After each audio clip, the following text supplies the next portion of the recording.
बिहार विधानसभा चुनाव के पहले ही वोटर लिस्ट रिवीजन से मध्य प्रदेश के मुस्लिम मतदाता भी सचेत हो गए हैं। जबलपुर के मुफ्ती ने एक चिट्ठी लिखकर प्रदेश के सभी मुस्लिम वोटरों को चेताया है कि वोटर लिस्ट की सत्यता की जांच के लिए अपने सभी कागजात बिल्कुल तैयार रखें। मुफ्ती ने इस चिट्ठी में लिख भी दिया है कि मध्य प्रदेश में कभी भी एनआरसी यानी कि नेशनल रजिस्टर ऑफ सिटीजन लागू किया जा सकता है। मुफ्ती ने पत्र क्यों लिखा और क्या वाकई मध्य प्रदेश में एनआरसी लागू होने जा रही है, इस रिपोर्ट में देखिए।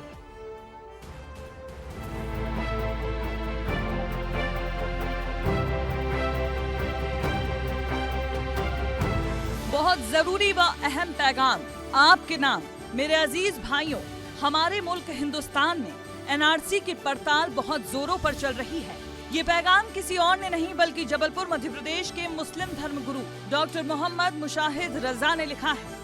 पत्र में क्या लिखा है जरा गौर से पढ़ें। मुसलमानों से दस्तावेज तैयार करने की अपील की गई है। एमपी सरकार जल्द ही एनआरसी शुरू कर सकती है, ये लिखा गया है। राशन कार्ड, पासपोर्ट अपडेट रखने को कहा है। बैंक केवाईसी के साथ पासबुक तैयार रखें। जरूरत क्यों आन पड़ेगी वाली बात नहीं है। ये तो आज नहीं तो कल हमें पेपर तो तैयार करना ही है, और एक पेपर एक दिन में तो तैयार होता नहीं। 1 महीने का समय दिया गया है उनको अपना बर्थ सर्टिफिकेट वगैरह बनवाने के लिए, ठीक है ना। सरकार की तरफ से एनआरसी वगैरह सीए वगैरह के लिए पहले भी बोला जा चुका है। तो हम ये नहीं मान रहे हैं कि बात ख़त्म हो गई, हम तो ये मानना है कि बात है।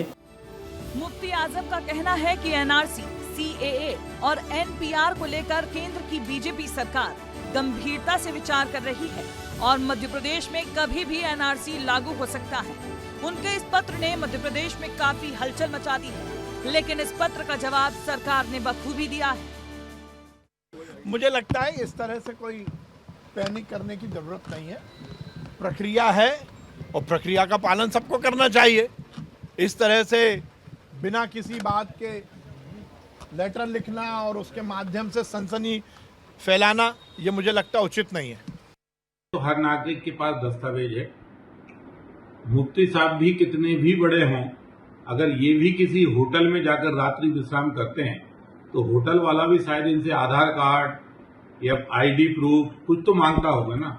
जब एक होटल में 24 घंटे के लिए कमरे के लिए आपसे आईडी प्रूफ लिया जा रहा है, तो किसी मुल्क में आप रह रहे हैं, तो मुल्क के अगर नागरिक है तो नागरिक के पास सर्टिफिकेट है, कागज है, तो देने में क्या प्रॉब्लम।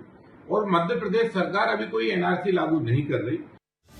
मुफ्ती आजम का खत सोशल मीडिया पर आग की तरह फैल रहा है। कुछ इसे सावधानी भरा कदम बता रहे हैं तो कुछ इसे डर फैलाने की कोशिश करार दे रहे हैं।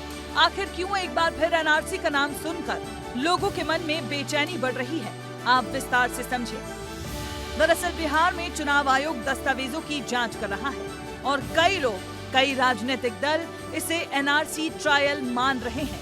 बिहार विधानसभा के चुनाव होने को समय बाद और उसको लेकर के मतदाता सूची का जो पुनरीक्षण का कार्यक्रम निर्वाचन आयोग द्वारा करवाया जा रहा है, उसमें बहुत सारी जो खबरें मिल रही हैं हम लोगों के दस्तावेजों में लोगों की विसंगतियां पाई जा रही हैं, जिसकी वजह से लोगों को परेशान होना पड़ रहा है। खास तौर पे उसमें काफ़ी बड़ी संख्या में मुस्लिम समुदाय के लोग प्रभावित हो रहे हैं। मुफ्ती आजम मध्य प्रदेश ने जो लेटर जारी किया है वो हमने सब मुस्लिम समाज के लिए किया है। हमारे समाज को एक हिदायत दी है, क्योंकि लोग उन्हीं के पास जा रहे हैं, जन्म प्रमाण पत्र ढंग के नहीं बन पा रहे हैं। सभी तरह की प्रतिक्रियाएं लोगों के बीच में मिल रही हैं कि मध्य प्रदेश मुफ्ती आजम ने जो बात कही है उसमें निश्चित तौर पर दस्तावेजों को सुरक्षित रखने की बात तो है ही, लेकिन जिस तरीके का बवाल एनआरसी और सीए को लेकर बच चुका है, इस लिहाज से ये पत्र जो है अब बहुत चर्चा का विषय बन गया। लेकिन सबसे जरूरी सवाल ये है, क्या मध्य प्रदेश में भी ऐसा कुछ होने वाला है? लोगों के मन में सवाल ये है, क्या ये सिर्फ कागजात की जांच है या फिर नागरिकता को लेकर एक बड़ा कदम? इसका जवाब आप खुद सरकार के मंत्रियों से सुने। उन्होंने क्या कहा है इसका जवाब तो वही ज़्यादा दे पाएंगे किस आधार पे कहा है, लेकिन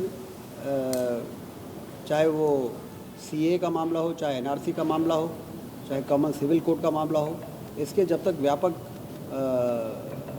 गाइडलाइन नहीं आती है तो किसी को पैनिक होने की जरूरत नहीं है। एनआरसी को लेकर मुफ्ती आजम के एक पत्र ने एनआरसी को लेकर डर का माहौल बना दिया है, लेकिन सरकार की ओर से ऐसा कोई आधिकारिक बयान नहीं आया है जिसमें एनआरसी की तैयारी की बात कही जा रही हो। ऐसे में मुफ्ती आजम का ये पैगाम भ्रम फैलाने वाला माना जा रहा है। विस्तार न्यूज के लिए दुर्गेश दाहू की रिपोर्ट।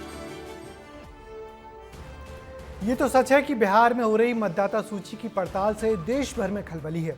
चुनाव आयोग की इस कार्रवाई के खिलाफ विपक्ष सुप्रीम कोर्ट भी गया, मगर बात नहीं बनी और अब दावा हो रहा है कि बिहार की 8 करोड़ की वोटर लिस्ट से तकरीबन 30 लाख से ज़्यादा नाम काटे जाएंगे।